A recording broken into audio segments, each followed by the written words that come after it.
तो नमस्कार दोस्तों, मैं दीपक नागर दीपक इकोनॉमिक्स के इस चैनल पर आप सभी दोस्तों का स्वागत करता हूं। दोस्तों, इस चैनल पर हम डेली मॉर्निंग में डिस्कस करते हैं डेली इकोनॉमी न्यूज। आज डेट 12 अगस्त सैटरडे। 12 अगस्त है, आज सैटरडे है। आप सब दोस्तों ने अब तक न्यूज़पेपर पढ़ लिया होगा। दोस्तों, आज के इकोनॉमिक टाइम्स में कोई विशेष न्यूज़ तो नहीं है, कोई विशेष इकोनॉमिक ऐसी बड़ी न्यूज़ नहीं है। दोस्तों, कल जब इंपॉर्टेंट न्यूज़ थी वो मॉनेटरी पॉलिसी की, वो हम डिस्कस कर चुके थे, लेकिन फिर भी दो डेटा रिलीज हुए हैं जो बार बार होते रहते हैं। इसके बारे में थोड़ा डिस्कस करेंगे। एक तो इंडेक्स ऑफ इंडस्ट्रियल प्रोडक्शन होता है, ये आईआईपी का डेटा दोस्तों हर महीने रिलीज होता है। अभी लेटेस्ट में जून मंथ का रिलीज हुआ है, आज 12 अगस्त से। दोस्तों, ये लगभग 40 दिन के बाद इसका डेटा आता है। जून का जो डेटा है अभी अगस्त में आया है। इसके बाद एक फॉरेक्स का डेटा है। फॉरेक्स का डेटा मैंने आपको कई बार बता रखा है, वीकली आता है। एक बार हमने फॉरेक्स को डिटेल में डिस्कस कर चुके हैं, जिसको भी समझना है वो पुराना वीडियो देख सकता है। और दोस्तों, इसके अलावा एक टमाटर से रिलेटेड एक रिलीफ आई है। टोमेटो के भाव काफ़ी क्रैश कर गया बेसिकली महाराष्ट्र में, तो ये न्यूज़ भी हम देखेंगे।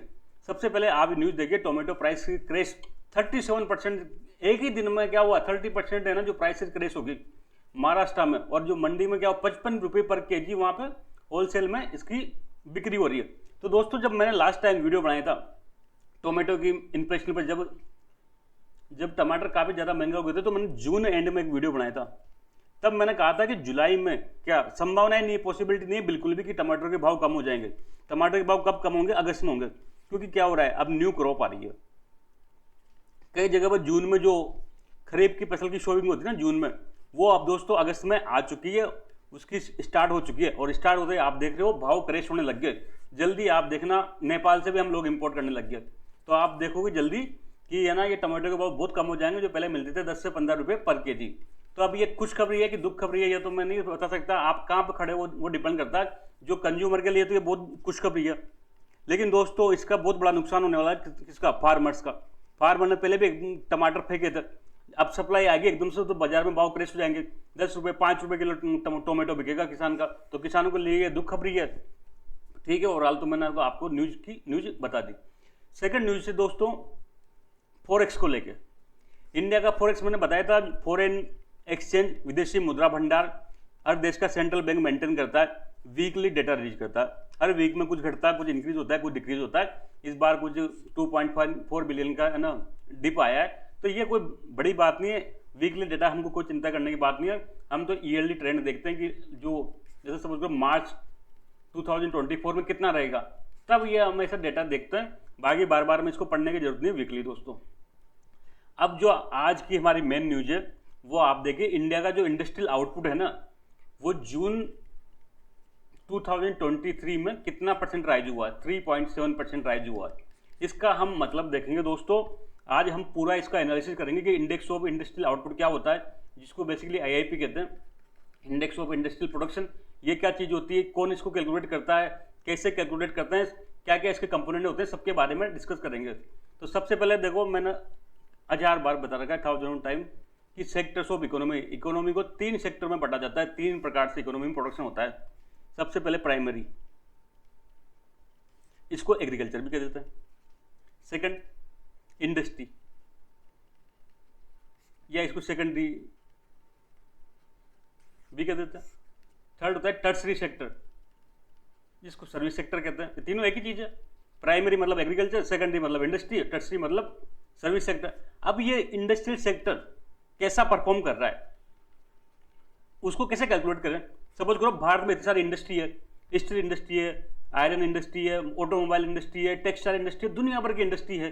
तो इस इंडस्ट्री का कैसा परफॉर्म रहा है, इस साल कैसा था, पिछले साल कैसा था, उसको कंपेयर करेंगे, तभी तो पता चलेगा कि क्या परफॉर्म कर रहा है। तो उसके लिए एक इंडेक्स आता है दोस्तों, जिसको कहते हैं index of industrial production. Index of industrial production, IIP.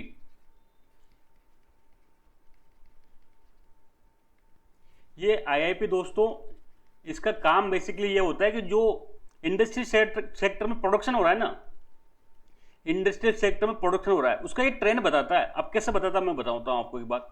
अभी जो लेटेस्ट में हमें न्यूज देखी कि जून 2023 में 2023 में इस आईआईपी में 3.7% की ग्रोथ हुई है।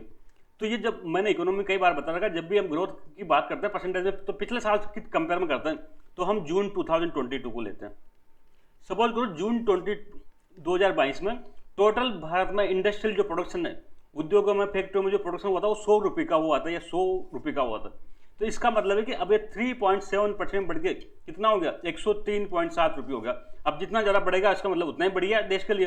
भाई अगर इंडस्ट्री में प्रोडक्शन बन रहा है तो देश के लिए अच्छा होता है, क्योंकि लोगों को रोजगार मिलेगा और साथ में जनता सरकार को टैक्स वगैरह मिलेगा। तो ये 3.7 होता। अब इसकी जगह 5% होता तो और बढ़िया होता, 10% होता तो और बढ़िया होता, लेकिन ऐसा फिर जादू भी नहीं है, एक लिमिटेड ही बढ़ सकता है। तो ये कह रहा है कि भाई जो जून 2023 में है ना, वो आईआईपी में जो है ना 3.7% की ग्रोथ हुई है, इसका मतलब ये है। अब ये 5% होता तो और अच्छी बात थी। ये 3.7% लगभग कम मानी जाती, इंडिया में के हिसाब से लगभग 5% की तो ग्रोथ होनी चाहिए हर साल, ताकि देश में इंडस्ट्रियल प्रोडक्शन बढ़े। यहाँ तक बात ठीक है। अब जो दोस्तों ये आईआईपी है, इसकी कैलकुलेशन एनएसओ द्वारा की जाती है, नेशनल स्टैटिस्टिकल ऑफिस। नेशनल, ये मैंने बता रखा है आपको, भारत में जितने भी है ना कैलकुलेशन होती है वो सब काम कौन करता है, वो एनएसओ ही करता है। ये ministry of statistical and programme implementation, MoSPI के अंडर में आता है। मॉस्पी के अंडर में एक ऑफिस है, नेशनल स्टैटिस्टिकल ऑफिस। जितने भी गणनाएं होती है जीडीपी वगैरह की, सबकी गणनाएं एनएसओ ही करता है। महंगाई की गणना होगी वो सब कौन करता है, एनएसओ ही करता है। इसका दोस्तों बेस ईयर कितना है, बेस ईयर 2011-12 है, मतलब 2011-12 में इसको 100 माना गया था दोस्तों। उसके आधार पर फिर गणना करते हैं। ये बेस ईयर का कंसेप्ट मैंने आपको कई बार बता रखा है, महंगाई में भी आता है, जीडीपी में भी आता है, सब जगह आता है। इकोनॉमी में तो बेस ईयर का कंसेप्ट बहुत अच्छा है। अब इसके दोस्तों आईआईपी के 3 सब कंपोनेंट होते हैं, मतलब 3 प्रकार से देश में इंडस्ट्री में प्रोडक्शन होता है, सब माना गया। सबसे पहले तो मैन्युफैक्चरिंग दोस्तों का सिंपल सा मतलब होता है मशीन के माध्यम से कोई नई चीज बनाना। जैसे कार की मैन्युफैक्चरिंग होती है, कपड़ों की मैन्युफैक्चरिंग होती है, स्टील की मैन्युफैक्चरिंग हो रही है। दुनिया भर में सबसे मेजर पार्ट आईआईपी का यही होता है। लगभग 77% वेटेज होता है दोस्तों इसका। कितना होता है, 77% वेटेज इंडस्ट्रियल प्रोडक्शन में मैन्युफैक्चरिंग का होता है। इसके बाद सेकंड आता है दोस्तों माइनिंग, खनन। जो हम खनन करते हैं ना, चाहे वो कोयला हो, चाहे वो आयरन ओर हो, चाहे कोई भी और चीज हो। इसके अलावा थर्ड आता है दोस्तों इलेक्ट्रिसिटी, बिजली। इलेक्ट्रिसिटी का जो हम प्रोडक्शन करते हैं ना प्लांट वगैरह में, तो ये 3 कंपोनेंट होते हैं दोस्तों आईआईपी के, मैन्युफैक्चरिंग, माइनिंग, इलेक्ट्रिसिटी। और इसका सबसे ज्यादा वेटेज किसका है, मैन्युफैक्चरिंग का है। तो दोस्तों ये पूरी बात थी इंडेक्स ऑफ इंडस्ट्रियल प्रोडक्शन की। इसी दोस्तों आईआईपी का एक छोटा पार्ट होता है, मैंने पढ़ा रखा है भाई, आईआईपी अगर 100 है तो इसमें पूरी दुनिया भर की फैक्ट्री आ रही है, लेकिन इसमें कुछ इंडस्ट्री बहुत इंपॉर्टेंट है, उनको कहते हैं 8 कोर इंडस्ट्री। ये मैंने पढ़ा रखा है आपको, 8 कोर इंडस्ट्री।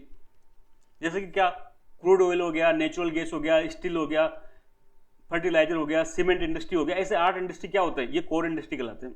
ये आईआईपी में 40% वेटेज होता है इसका। लगभग अगर 100 का प्रोडक्शन हो रहा है तो 40 रुपये का प्रोडक्शन कहाँ हो रहा है, ये 8 कोर इंडस्ट्री में हो रहा है। तो ये पूरी बात है दोस्तों आईआईपी की। आई होप आप लोग अंडरस्टैंड किए होंगे। अब दोबारा न्यूज़ पढ़ते हैं। इंडिया का जो इंडस्ट्रियल आउटपुट है, जो इंडस्ट्री में जो प्रोडक्शन हो रहा है उसकी बात कर रहे हैं, वो जून में कितना बढ़ा है, 3.7 बढ़ा है दोस्तों। इसका डेटा लगभग 40 डे के बाद आता है। इंडस्ट्री में, फैक्ट्रियों में जो प्रोडक्शन होता है, बेसिकली उसको कैलकुलेशन करने में, डेटा लेने में टाइम लगता है। इसलिए अगर जून 2023 कंप्लीट हो गया तो उसका डेटा दोस्तों जुलाई में नहीं आएगा, जनरली अगले महीने आ जाता है जुलाई में। जैसे भी महंगाई का डेटा जून खत्म हो तो जुलाई में आ जाता है, लेकिन जो इंडस्ट्रियल प्रोडक्शन का डेटा है दोस्तों, ये लेग में चलता है, 1 महीने के बाद आता है। ये जुलाई में नहीं आएगा, ये लगभग 10 से 12 अगस्त के आसपास आता है, 40 दिन के आसपास। 40 दिन के बाद दोस्तों ये डेटा आता है। तो थोड़ा सा इसको ध्यान रखना है कि डेटा जो अभी रिलीज हुआ जून का हुआ है। अब ये मई में दोस्तों क्या हुआ था, 5.3% ग्रोथ थी, तो ज़्यादा थी, वो अच्छी बात थी। लेकिन अब कितनी, जून में 3.7% देखिए, तो ग्रोथ में कमी आई है, ये अच्छी बात है नहीं है। ये आप देख सकते हैं index of industrial production IIP है क्या, तो मैंने बताया it is the indicator, basically indicate करता है that measure the changes in the value of production of industrial product during a period. एक निश्चित समय में जो इंडस्ट्री में प्रोडक्शन हो रहा है ना, उसमें क्या चेंज हो रहा है। पिछले साल 100 रुपये का हो रहा था, तो इस साल 103 रुपये में हुआ। तो ये आईआईपी ये चीज शो करता है, ट्रेंड शो करता है कि कितना जो प्रोडक्शन में चेंज हो रहा है। बेसिकली टोटल प्रोडक्शन ये नहीं बताता दोस्तों, ये केवल उसमें चेंजेस दिखा रहा है, परसेंटेज ग्रोथ वाइज दिखा रहा है। अब सेक्टर ऑफ इकोनॉमी हमने 3 बता दिया। जो डेटा रिलीज है एनएसओ करता है, किसके अंडर में आता है, मॉस्पी में आता है। बेस ईयर की गणना कौन सी होती है, 2011-12 को मानते हैं। ये दोस्तों एग्जाम में पूछा जाएगा, इंडेक्स ऑफ इंडस्ट्रियल प्रोडक्शन कौन रीच करता है, क्या इसका बेस ईयर है, कितना इसका कंपोनेंट है। तो मैंने बताया इसके 3 सब कंपोनेंट है। सबसे इंपॉर्टेंट सब कंपोनेंट होता है मैन्युफैक्चरिंग, जहां पर मशीन में चीजें बनती है, 77% वेटेज है दोस्तों इसका। फिर माइनिंग, फिर इलेक्ट्रिसिटी, ये 3 इसके सब कंपोनेंट है। आई होप आप लोगों को आज का जो ये इशू है समझ में आया होगा। दोस्तों जल्द मिलेंगे, तब तक के लिए थैंक यू, जय हिंद।